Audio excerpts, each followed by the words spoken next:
अब हम लोग बात करेंगे आई पार्ट के बारे में। सबसे पहला आई पार्ट हम पढ़ेंगे मैकुला लुटिया एंड फोबिया सेंट्रलिस। इसका पहले हम स्ट्रक्चर देख ले रहे हैं, आई में कहाँ है।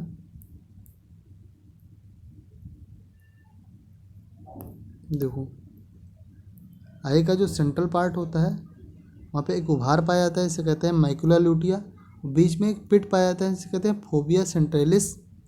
फोबिया सेंट्रलिस में ओनली कौन सेल पाई जाती हैं, यहाँ पे बेस्ट इमेज बनता है।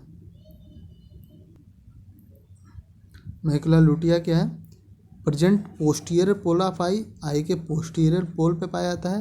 येलोइश पिगमेंटेड स्पॉट होता है। फोबिया सेंट्रलिस डिप्रेशन और पिट ऑफ मैकुला लुटिया, मैकुला लुटिया में डिप्रेशन या पिट गड्ढा होता है। Centre portion of retina, phobia centralis जो होता है वो सेंट्रल पोर्शन ऑफ रेटिना होता है। Contain only cone cell which are the densely packed.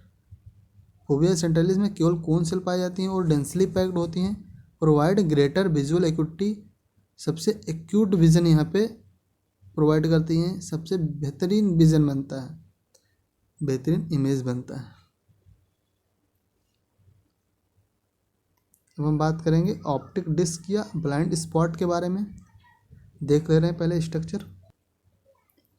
आई में जहाँ से नर्व फाइबर इंटर करती हैं और ब्लड वेसल इंटर करती हैं और बाहर जाती हैं, वहाँ पे कोई रॉड और कोन सेल नहीं पाई जाती हैं, यानी इमेज का फॉर्मेशन नहीं होता है। उसे रीजन को कहते हैं ब्लाइंड स्पॉट, ब्लाइंड स्पॉट कहते हैं। ब्लाइंड स्पॉट या optic disc, small area of the retina where the optic nerve attach. Retina का एक स्मॉल एरिया जहाँ पे ऑप्टिक नर्व अटैच होती है उसे कहते हैं ब्लाइंड स्पॉट या optic disc. Light sensitive rod and cone cell not present, light sensitive rod और कोन सेल नहीं पाई जाती हैं। इमेज फॉर्मेशन नॉट अकर, यहाँ पे कोई इमेज का फॉर्मेशन नहीं होता है। अब हम अगले स्ट्रक्चर के बारे में बात करेंगे, लेंस के बारे में। लेंस क्या होता है, एक circular avascular biconvex transparent होता है। लेंस क्या होता है, सर्कुलर होता है, एवेस्कुलर यानी कोई ब्लड वेसल नहीं पाए जाते हैं, बाई कॉन्वेक्स नेचर का होता है, ट्रांसपेरेंट होता है यानी इससे लाइट इंटर कर सकती है। जस्ट बिहाइंड द प्यूपिल, जो लेंस होता है प्यूपिल के जस्ट बिहाइंड होता है। Held by the suspensory ligament, ये सस्पेंसरी लिगामेंट से जुड़ा होता है। One side and other side by the ciliary body, और दूसरी तरफ सिलरी बॉडी से जुड़ा होता है।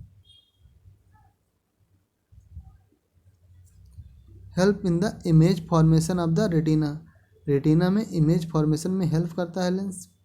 सेंटर पार्ट ऑफ लेंस है द हाई रिफ्रैक्टिव इंडेक्स, जो लेंस का जो सेंट्रल पार्ट होता है उसका रिफ्रैक्टिव इंडेक्स बहुत ज़्यादा होता है।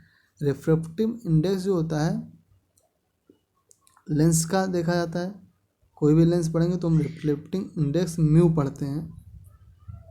रिफ्रैक्टिव इंडेक्स ये बताता है कि इसमें इमेज किस तरह का बनेगा, किसी भी लेंस में इमेज कैसा बनेगा उसके रिफ्रैक्टिव इंडेक्स से हम देखते हैं। तो वही बताया जाता है जो लेंस होता है इसका जो सेंटर पोर्शन होता है उसका रिफ्रैक्टिव इंडेक्स बहुत ज़्यादा होता है।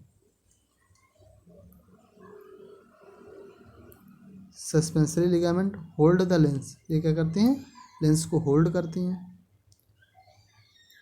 अब हम अगला पढ़ेंगे फ्लूइड ऑफ आई। आई में दो प्रकार के फ्लूइड पाए जाते हैं, एक aqueous humour and vitreous humour. Aqueous humour present in the aqueous chamber, vitreous humour is present in the vitreous chamber. Aqueous humour क्या होता है, ये वाटरी फ्लूइड होता है, प्रोवाइड न्यूट्रिशन टू आई, आई को न्यूट्रिशन प्रोवाइड करता है। मेंटेन शेप ऑफ कॉर्निया, ये कॉर्निया के शेप को डिटरमाइन करता है। एक्वस ह्यूमर क्या करता है, कॉर्निया के शेप को डिटरमाइन करता है, इंपॉर्टेंट पॉइंट है। फ्लूइड एंटीरियर चैम्बर ऑफ आई, जो एक्वस ह्यूमर होता है वो एंटीरियर आई चैम्बर ऑफ आई के एंटीरियर चैम्बर में प्रेजेंट होता है। आई में दो चैम्बर होते हैं, इंटीरियर चैम्बर होता है उसे कहते हैं एक्वस चैम्बर, पोस्टीरियर चैम्बर जो होता है उसे कहते हैं विट्रस चैम्बर। देख ले रहे हैं, देखो जो आई का इंटीरियर चैम्बर होता है इसे कहते हैं एक्वस चैम्बर। जो कि पोस्टीरियर चैम्बर होता है उसे कहते हैं विट्रस चैम्बर। एक्वस चैम्बर में एक्वस ह्यूमर, विट्रस चैम्बर में विट्रस ह्यूमर पाया जाता है। एक्वस ह्यूमर हमने पढ़ लिया है, विट्रस ह्यूमर पढ़ ले रहे हैं। Vitreous humour thick gel like substance, thick gel like substance होता है। Help hold the spherical shape of eye, eye के स्पेरिकल शेप को बनाए रखने में मदद करता है। Found between lens and retina, retina और लेंस के बीच में पाया जाता है। ट्रांसपेरेंट एवेस्कुलर होता है। विट्रस ट्यूमर क्या होता है, ट्रांसपेरेंट होता है, यानी लाइट इंटर कर सकती है। एवेस्कुलर यानी कोई ब्लड वेसल इसमें नहीं पाई जाती है। फंक्शन क्या होता है, nutrition to lens and inner part of the retina, retina के इनर पार्ट और लेंस को न्यूट्रिशन प्रोवाइड करता है। कौन, vitreous humour. Shock absorber, shock को एब्जॉर्व करता है।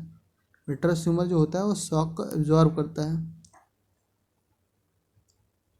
और लेंस और रेटिना के इनर पार्ट को न्यूट्रिशन भी प्रोवाइड करता है। अगला हेडिंग हम पढ़ेंगे ब्लड सप्लाई इन आई, आई में ब्लड का सप्लाई कैसे होते हैं। ब्लड जो सबसे पहले आता है कैरोटिड आर्टरी में, कैरोटिड आर्टरी से ऑप्थेल्मिक आर्टरी में जाता है, ऑप्थेल्मिक आर्टरी से ciliary artery and central renal artery में ब्लड जाता है। सिलरी आर्टरी या सेंट्रल रीनल आर्टरी से सीधे ब्लड किस में जाता है, आई में जाता है।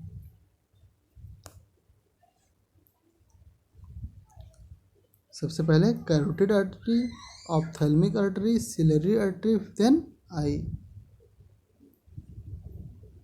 Chapter is and.